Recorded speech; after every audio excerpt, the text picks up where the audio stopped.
आइए अब खबर विस्तार से। बीजेपी के 44वें स्थापना दिवस पर प्रधानमंत्री नरेंद्र मोदी ने देश भर के पार्टी नेताओं कार्यकर्ताओं को वर्चुअली संबोधित किया। इस दौरान पीएम मोदी ने वंशवाद और परिवारवाद को लेकर विपक्ष पर निशाना भी साधा। उन्होंने भ्रष्टाचारियों की राक्षस से तुलना कर सियासी संदेश देने की कोशिश की। साथ ही मिशन 2024 का रोड मैप भी सामने रखा।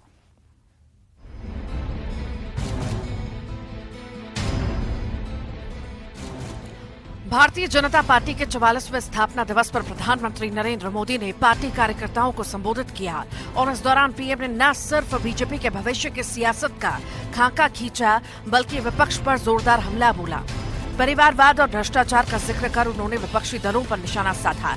2024 में हुए सत्ता परिवर्तन को देश का पुनर्जागरण बताया। पीएम मोदी ने मिशन 2024 का रोड मैप बताया तो वहीं पार्टी को फ्यूचर पॉलिटिक्स के लिए मंत्र भी दिया।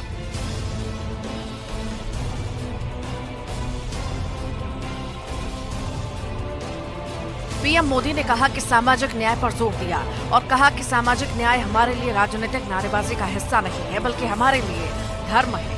प्रधानमंत्री नरेंद्र मोदी ने भ्रष्टाचार और परिवारवाद की सियासत पर जमकर हमले किए। जब हनुमान जी को राक्षसों का सामना करना पड़ा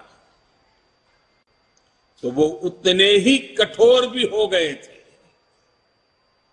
इसी तरह जब भ्रष्टाचार की बात आती है, परिवारवाद की बात आती है, कानून व्यवस्था की बात आती है, तो भाजपा उतनी ही संकल्पबद्ध हो जाती है मां भारती को इन बुराइयों से मुक्ति दिलाने की। पीएम मोदी ने स्थापना दिवस पर बीजेपी के भविष्य की सियासत का विजन रखा। पार्टी कार्यकर्ताओं की ट्रेनिंग के लिए नए प्लेटफॉर्म बनाने पर भी पीएम ने जोर दिया। साथ ही उन्होंने कार्यकर्ताओं और नेताओं को सोशल मीडिया के साथ जुड़ने और नए तौर तरीके के वाकिफ होने का मंत्र दिया है। उन्होंने कहा कि टेक्नोलॉजी का दौर है और पार्टी को टेक्नोलॉजी के साथ भी जुड़ना होगा।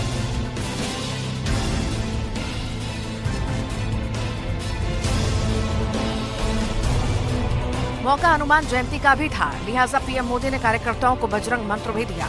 उन्होंने कहा कि हनुमान जी के पास असीम शक्ति है, लेकिन इस शक्ति का इस्तेमाल वो तभी कर पाते हैं जब स्वयं पर से उनका संदेश समाप्त होता है। 2014 से पहले भारत की भी यही स्थिति थी, लेकिन आज भारत बजरंग बली की महाशक्ति की तरह अपने अंदर शक्तियों का आभास कर चुका है।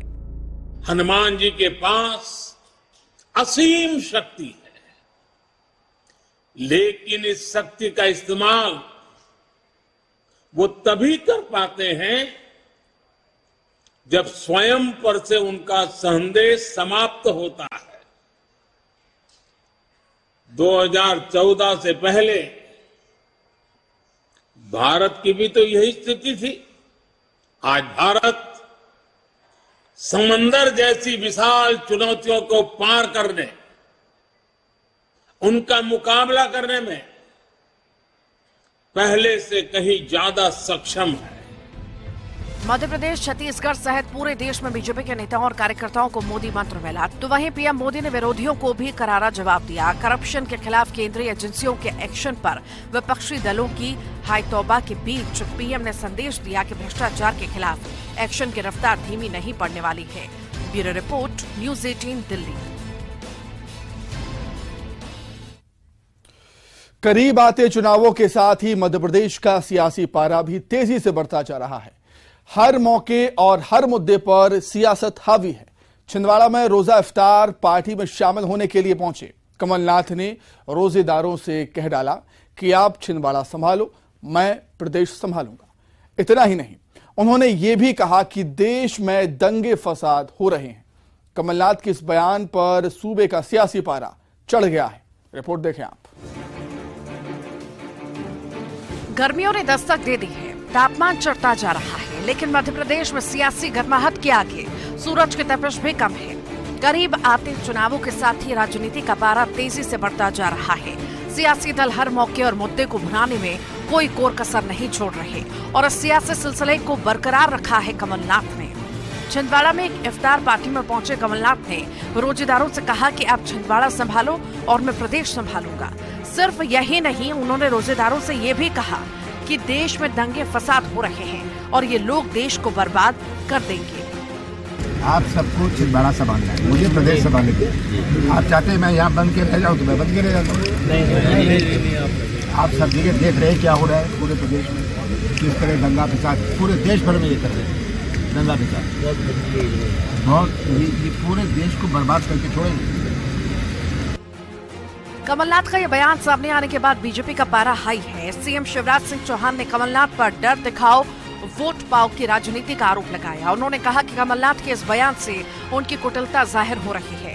एक तरफ हनुमान भक्त होने का प्रचार करते हैं और दूसरी तरफ रोजा इफ्तार में जाकर दंगे फसाद की बात करते हैं। अब मुझे समझ में नहीं आता, इससे उनकी कुटिलता जाहिर हो रही है। एक तरफ वो हनुमान भक्त होने का प्रचार करवाते हैं और दूसरी तरफ वो रोजा इफ्तार में जाके दंगे फसाद की बात करके क्या कहना चाहते हैं कि इस नाम पे सबको इकट्ठा करके और उनके वोट प्राप्त करने वो रोजा इफ्तार में गए थे। इस तरीन और घटिया राजनीति। वहीं गृह मंत्री नरोत्तम मिश्रा ने कमलनाथ पर भय और अलगाव पैदा करने का आरोप लगाया। उन्होंने पूछा कि रोजेदारों से दंगे फसाद की बात क्यों करनी थी। अब रोजेदारों के बीच बैठकर विषवमन करना, भय पैदा करना, अलगाव पैदा करना, ये कांग्रेस की एक परंपरा सी बनती जा रही है। दंगे फसाद की बात क्यों करना थी पवित्र धार्मिक कार्यक्रम के अंदर? लेकिन विभाजन की राजनीति कांग्रेस का एक पिछले चुनाव के पहले भी आपने देखा होगा, ऐसे ही अल्पसंख्यक समाज के बीच में बैठकर वो इस तरह की बात पिछले चुनाव पे भी कर रहे थे। आखिर कब तक कमलनाथ जी इस तरह की सांप्रदायिकता का विषवमन करेंगे? कमलनाथ के बयान पर कांग्रेस नेताओं की दलील है कि उन्होंने दंगे के हालातों से बचने की बात की है। क्योंकि भारतीय जनता पार्टी कह रही कि वो छिंदवाड़ा में उनके पूरे राष्ट्रीय नेता आएंगे और हमारा जो दृष्टि छिंदवाड़ा पे है, उनका कमलनाथ जी कहने का मतलब ये है कि हमारे जनता से, आम लोगों से निपट लेना। पीसीसी दफ्तर में हनुमान चालीसा और रोजा इफ्तार में दंगे फसाद की बात बीजेपी इसे कांग्रेस का दोमुहा चेहरा बता रही है। दरअसल रोजेदारों से कमलनाथ की इस बातचीत का एक और मतलब भी निकाला जा रहा है। हाल ही में अमित शाह छिंदवाड़ा आए थे और महा विजय अभियान का आगाज किया था। माना जा रहा है कि बीजेपी ने कमलनाथ को उनके गढ़ छिंदवाड़ा में घेरने की रणनीति तैयार की है ताकि कमलनाथ यहाँ उलझे रहे। ऐसे में कमलनाथ भी अपने गढ़ मजबूत करने के लिए मोर्चाबंदी कर रहे हैं। शैलेंद्र सिंह भदौरिया के साथ अनुराग श्रीवास्तव, न्यूज 18 भोपाल। कांग्रेस के दिग्गज नेता और पूर्व रक्षा मंत्री ए के एंटनी के बेटे अनिल एंटनी बीजेपी में शामिल हो चुके हैं। उन्होंने जनवरी में कांग्रेस पार्टी से इस्तीफा दे दिया था। दरअसल गुजरात दंगों पर बनी बीबीसी की डॉक्यूमेंट्री का उन्होंने विरोध किया था। ये कांग्रेस पार्टी की लाइन से अलग स्टेटमेंट था और पार्टी के अंदर अनिल एंटनी का काफी विरोध भी था, जिसके बाद उन्होंने पार्टी छोड़ दी थी। कांग्रेस के दिग्गज नेता और पूर्व रक्षा मंत्री ए के एंटनी के बेटे अनिल एंटनी ने बीजेपी ज्वाइन कर ली है। अनिल एंटनी ने जनवरी में कांग्रेस पार्टी से इस्तीफा दिया था। दरअसल अनिल अपनी एक ट्वीट के चलते कांग्रेस के लिए विलेन बन गए थे। उस ट्वीट में उन्होंने गुजरात दंगों पर विवादास्पद बीबीसी डॉक्यूमेंट्री की आलोचना की थी। अनिल ने ट्वीट कर कहा था कि बीबीसी यूके सरकार का प्रायोजित चैनल है और उसका इतिहास भारत को लेकर पूर्वाग्रह का रहा है। उन्होंने ये भी कहा था कि बीबीसी और ब्रिटेन के पूर्व विदेश मंत्री जैक स्ट्रॉ के विचारों को भारतीय संस्थानों के विचारों से अधिक महत्व देना खतरनाक चलन है। अनिल एंटनी के मुताबिक उन पर अपना ट्वीट डिलीट करने का दबाव बनाया जा रहा था। उन्होंने पार्टी से इस्तीफा देते वक्त कहा था कि मुझ पर एक ट्वीट को डिलीट करने के लिए असहिष्णुता के साथ दबाव बनाया जा रहा था। ऐसा वे लोग कर रहे थे जो फ्रीडम ऑफ स्पीच के लिए खड़े होने की बात करते हैं। बहरहाल अब अनिल एंटनी बीजेपी में शामिल हो गए हैं। उन्होंने कहा कि कांग्रेस में कई लोग सोचते हैं कि उनका धर्म एक परिवार के लिए काम करना है, लेकिन मेरा धर्म ऐसा नहीं है। मेरा धर्म इस देश के लिए काम करना है। ये मेरा विश्वास है, ये मेरा विश्वास है कि धर्मो रक्षति रक्षताः, धर्मो रक्षति रक्षताः।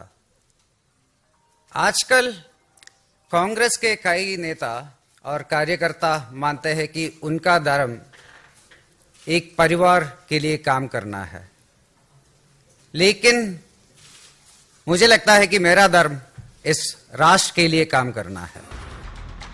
देश के पूर्व रक्षा मंत्री और वरिष्ठ कांग्रेस नेता ए.के. एंटनी ने अपने बेटे के बीजेपी में शामिल होने के फैसले को गलत फैसला बताया है। I strongly feel it's a wrong decision. I am now 82. I don't know how long I will be here, but I will. One thing I can tell, I will die as a Congress worker. Is all. उधर Anil Antony ने कहा कि PM के नेतृत्व में हमारे पास अगले 25 वर्षों में भारत को एक विकसित देश बनाने का विजन है और पीएम के राष्ट्र निर्माण के विजन में योगदान देना मेरी जिम्मेदारी और कर्तव्य है। Bureau report, news 18। बाबा और विवाद साथ साथ चलते हैं। पंडित धीरेन्द्र शास्त्री के बयानों पर अक्सर बवाल होते हैं। इस बार साईं बाबा पर उनकी टिप्पणी से घमासान मचा हुआ है। हालांकि बाबा ने अपने बयान पर खेद जता दिया है, लेकिन विवाद थमने का नाम नहीं ले रहा।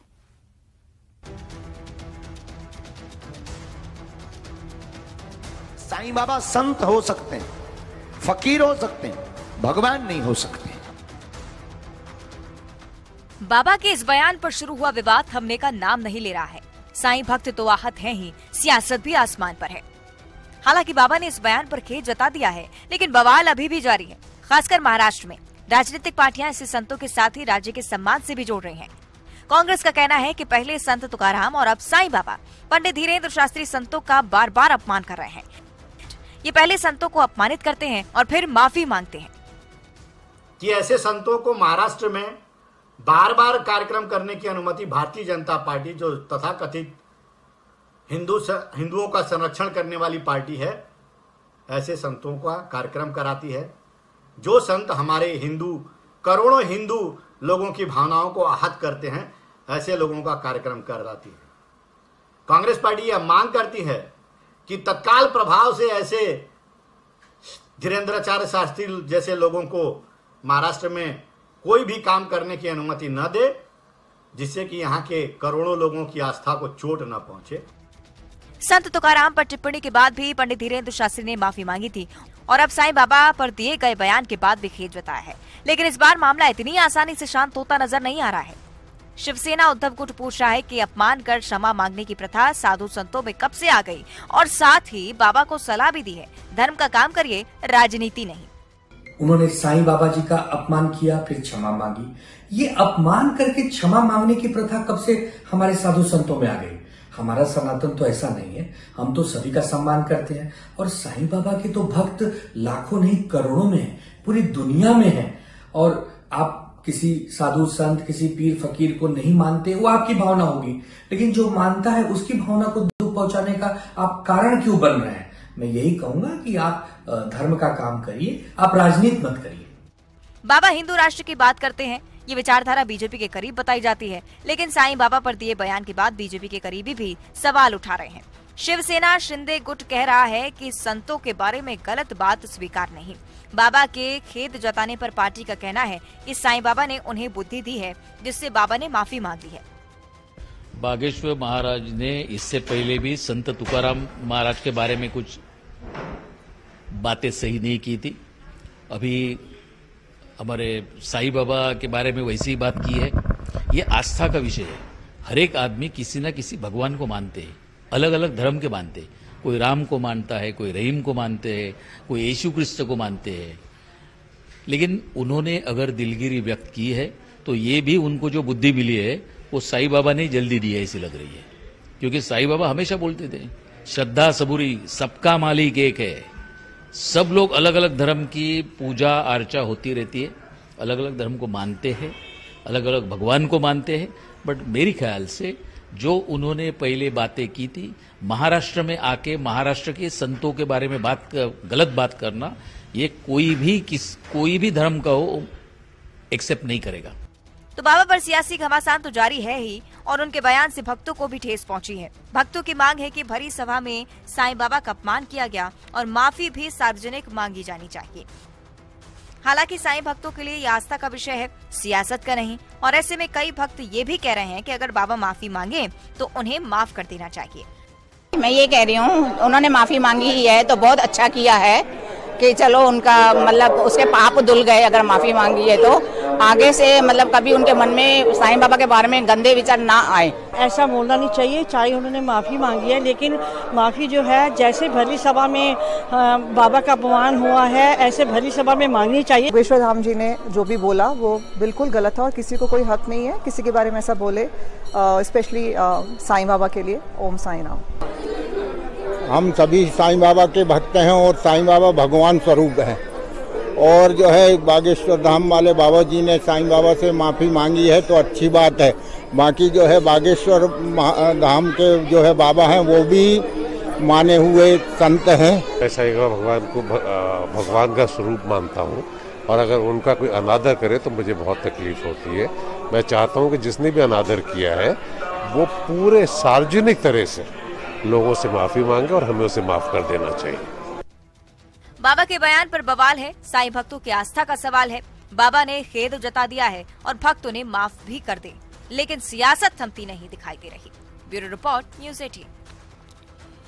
पूरे देश में इस समय आईपीएल का खुमार चढ़ा हुआ है। वहीं कांकेर की ये बेटियां संसाधनों की कमी के बावजूद क्रिकेट की दुनिया में अपना लोहा मनवा रही हैं। कांकेर की इन बेटियों को क्रिकेट की दुनिया के शिखर तक पहुंचाने में निस्वार्थ भाव से जुटे हुए हैं इनके कोच। देखिए रिपोर्ट।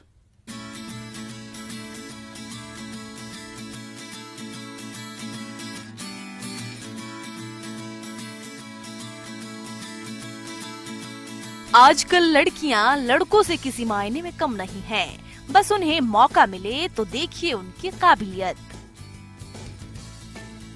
ऐसा ही कारनामा कांकेर के ग्रामीण इलाके की 16 लड़कियों ने किया है। ये लड़कियां पिछले 3 साल से टीम बनाकर क्रिकेट खेल रही हैं, जो राज्य स्तरीय और नेशनल तक खेल चुकी हैं। कोच सुनील ठाकुर बताते हैं कि लड़के अक्सर क्रिकेट खेलते थे, जिन्हें देखकर ये लड़कियां बोलती थी कि हमें भी क्रिकेट खेलना है। मेरे साथ ऐसी लड़कियां जुड़ती गई, फिर सबने एक टीम बनाई और प्रैक्टिस शुरू हो गई। कोच ने बताया, बहुत पहले एक क्रिकेट टूर्नामेंट करवाया गया था। प्रशासन एक अभियान चला रहा था, बेटी बचाओ बेटी पढ़ाओ। मैंने सोचा बेटी खिलाओ भी हो जाए। यहाँ से मेरी शुरुआत हुई और लड़कियों को खिलाना शुरू किया। लड़कियां हैं 16 और सब अलग अलग जगह से, ग्रामीण अंचलों से आती है, तो शहर से थोड़े दूर में आते हैं और हम लोग प्रैक्टिस करवाते थे इनका पहले। अभी कुछ पेपर वेपर के कारण बंद। वो मैं सोचा ही था कि जब लड़के लोग देखते थे लड़के लोग क्रिकेट खेल रहे हैं तो लड़की लोग को आगे बढ़ाने के लिए कुछ लड़कियां चाहती थी, खेलती थी पहले से, लेकिन उनको और भी साथी नहीं मिल पाते थे, तो अलग अलग जगहों से उन लड़कियों को ढूंढना पड़ा। उसके बाद साथ में खिलाने की कोशिश की गई। लास्ट टाइम मैं देखा था, बहुत पहले एक क्रिकेट टूर्नामेंट करवाए थे, तो उस समय गवर्नमेंट चला रहा था, एक अभियान चला रहा था, बेटी बचाओ बेटी पढ़ाओ, बेटी बचाओ बेटी पढ़ाओ। तो मैं सोचा कि बेटी खिलाओ भी हो जाए कुछ, तो वहाँ से मैं चालू किया लड़कियों को आगे खिलाने की कोशिश करते हुए। इन ग्रामीण लड़कियों की प्रतिभा से प्रभावित होकर शहर के व्यापारियों ने उन्हें टी शर्ट दी है। पहले ये अलग अलग टी शर्ट पहनती थी, लेकिन अब एक समान टी शर्ट मिलने से बेहद खुश हैं।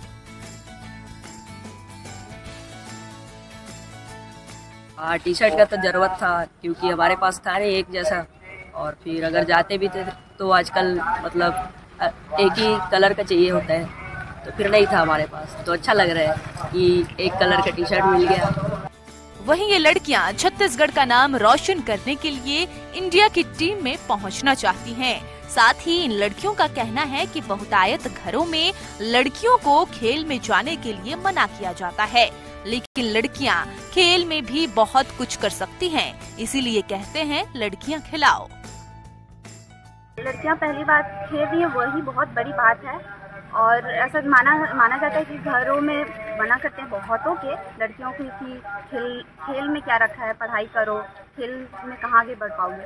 तो ये जहाँ तक मुझे लगता है बहुत गलत सोच है। लड़कियां भी आगे बढ़कर बहुत कुछ कर सकती हैं। कांकेर की ये बेटियां संसाधनों की कमी के बावजूद क्रिकेट की दुनिया में अपना लोहा मनवा रही हैं।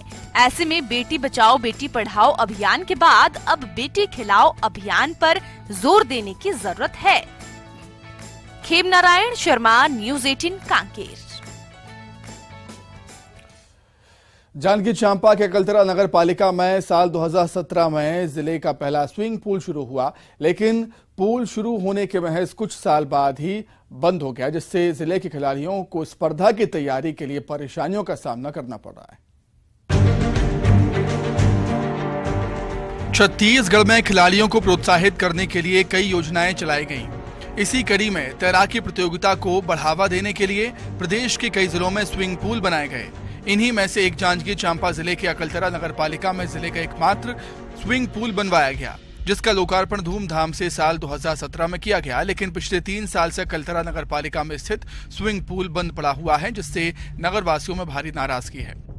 शासन नगर पालिका करोड़ों रुपए का स्विमिंग पूल बनाया है, जो कोई काम का नहीं है। पिछले 3 सालों से यह बंद पड़ा हुआ है। नगर के लोगों को स्विमिंग करने के लिए या तैराकी सीखने के लिए बाहर के जिलों में जाना पड़ता है, जिससे असुविधा हो रही है। इससे संबंध में मैं यही कहना चाहूँगा कि जल्द से जल्द इसको खुलवाएं, ताकि नगर के लोगों को इसका परेशानी ना हो। यह जिले का सर्व सुविधा युक्त स्विमिंग पूल है, जिसका निर्माण किया गया, लेकिन कोई काम का नहीं, 3 साल से बंद पड़ा हुआ है। अकलतरा स्विमिंग पूल बंद होने से तैराकी सीखने वाले जिले के खिलाड़ियों को स्विमिंग सीखने के लिए बाहर जाना पड़ रहा है। स्विमिंग पूल का देखभाल करने वाला चौकीदार का कहना है कि आए दिन यहाँ दूर दूर से लोग आते हैं, लेकिन जब उनको मालूम चलता है कि स्विमिंग पूल बंद है तो वो निराश होकर लौट जाते हैं। चालू होता तो अच्छा होता। कई लोग आते हैं बाहर से और फिर के चले जाते हैं, फिर नहीं तो उधर चले जाते हैं बिलासपुर, वहाँ से यहाँ तक तो आ गए, यहाँ चलो और जाएंगे बोल के उधर चले जाते हैं बिलासपुर से। और रोज़ फ़ोन आते हैं मेरे पास, सर चालू हुआ कि नहीं हुआ। तो मैं बोलता हूँ जैसे अधिकारी लोग चालू करवा देंगे तो हो जाएगा भैया, उसी आस में रहते हैं भैया लोग जांजगीर वाले। अकलतरा नगर पालिका में स्विमिंग पूल शुरू होने से जिले के नगरवासियों सहित यहाँ के खिलाड़ी बेहद खुश थे, लेकिन अब स्विमिंग पूल बंद होने से उनकी खुशियों पर पानी फिर गया। अब देखने वाली बात यह होगी कि प्रशासन कब तक इस स्विमिंग पूल को फिर से चालू करता है। रोहित शुक्ला, न्यूज़ 18 जांजगीर चांपा। तो इसी के साथ ही बुलेटिन में फिलहाल इतना ही। नमस्कार।